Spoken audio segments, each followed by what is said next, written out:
Music is playing outside now. Let's close the car doors and listen to its soundproofing effect, telecom doors.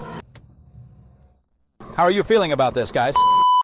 Hello everyone. After the all-new Blueprint Frega was launched on July 12th, it won't make its debut in Changchun this season, so today let's take a quick look at the car's exterior and interior. First, regarding the exterior, compared to the old model, the old one is uglier and sportier, while this one is uglier and more refined. The front two sections feature a continuous light strip with this emblem in the middle that can light up. In the grille area, it has been changed to a closed style, and it added these twinkling light effects inside, which look quite nice. Below, it has an actively closing air intake shell fan.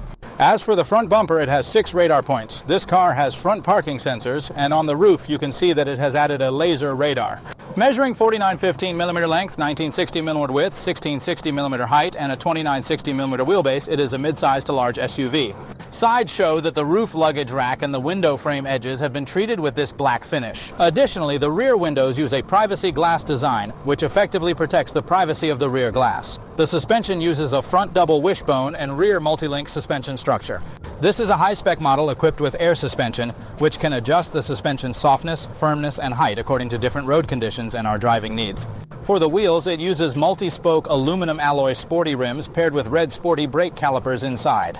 It uses durable Michelin brand tires with a precise size specification of 255/45 R20. This is its rear roof. Here you can see a SIP antenna used for signal reception. The tail lights still feature a through design with a glowing letter in the center. Below the bumper, there are 6 radar points. This car comes with rear parking radar and assisted parking functionality, which is very useful for novice drivers. The tail label features an ADS logo. Yes, this car is equipped with Huawei's Qiankun framework and is the 4.0 version.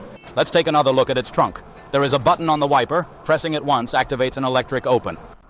Here are the rear seats in an unfolded state. You can observe the overall space layout. On the right side, there is a 12V power outlet. Here is a 220V power outlet with 5 sockets, and on the left side there is a one-touch button for lifting and lowering the trunk so that this makes it easier to access items as the entire trunk lowers. Regarding the divider at the back, I just tried it and it cannot be lifted. The rear seats also support 4-way reclining. After installing it, everyone can check out the overall space performance. I think the flatness is adequate, though there's a slight slope. If we go out and lie down, it will definitely be no problem. There's no issue with that. The front grille here uses a strut design, and the hood is equipped with black padding.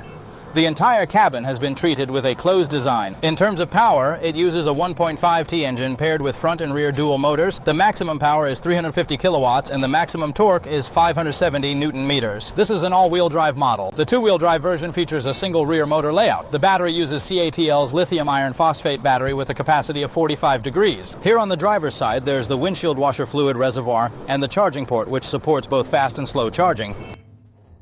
On the passenger side behind, there's the fuel inlet labeled for 95-octane gasoline. The door handles use electronic retractable designs, and if you look inside, they still retain the mechanical keyholes. The side mirrors feature automatic folding with locking, and they include a rear vehicle alert function. There's also a small blue light for assisted driving. The car windows use double-layer laminated soundproof glass. Now let's take a look inside to see what's going on. Music is playing outside. Let's close the car doors and listen to its sound insulation effect. How does it feel, guys? Regarding the interior design, everyone should take some time to observe how it effectively uses this light color scheme, which overall creates a notably fresh and inviting feel throughout the space. In terms of details, everyone check out the air vents here, which feature this glossy chrome finish. On both sides, it has carefully designed screw holes that you can easily remove when necessary. You can use our phone holder or mount your own camera. Then, the car also features 2 floating screens up top and a HUD. In terms of the overall interior craftsmanship, almost all tactile areas, including the dashboard, the upper parts of the door panels, the entire instrument panel, and the central console, are covered with this type. The leather-wrapped dashboard features functional buttons on both sides, paddle shifters on each side, and employs a rotary shifter design for gear selection. The instrument panel features a 10.25-inch fully rigid display, which presents a clean overall picture. The central console screen is a 15.6-inch 2K display.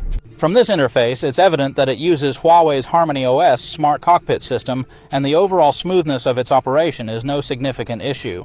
Additionally, it comes equipped with commonly used apps like iQIYI and QQ Music. Below the central console, there are 2 phone slots, with the one on the left supporting wireless phone charging.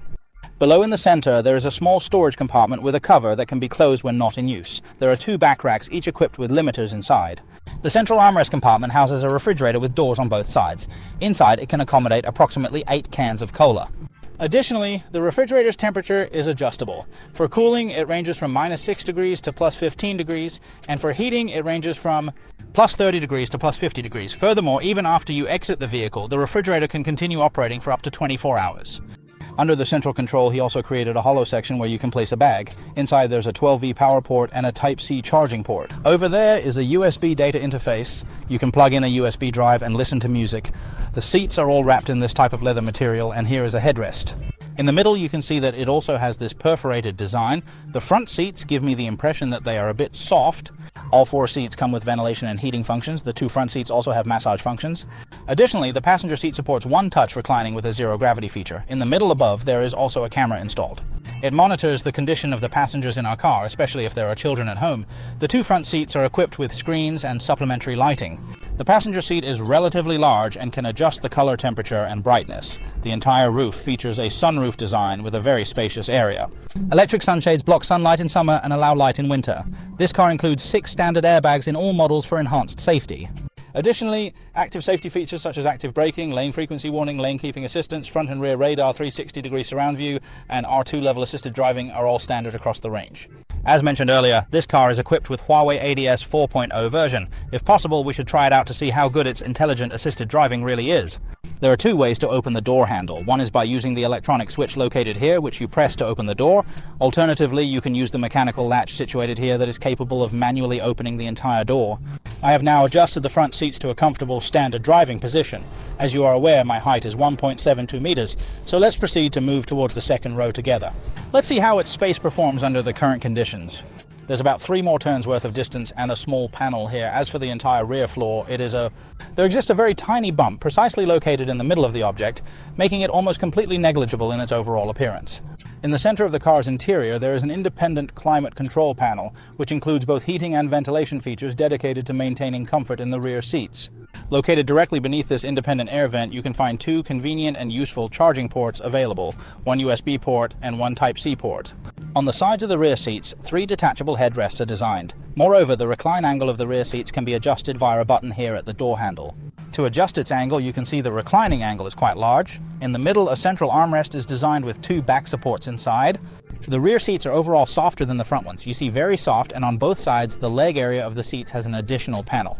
Just right, there's excellent leg support here and ample headroom in the rear. Let's take a look.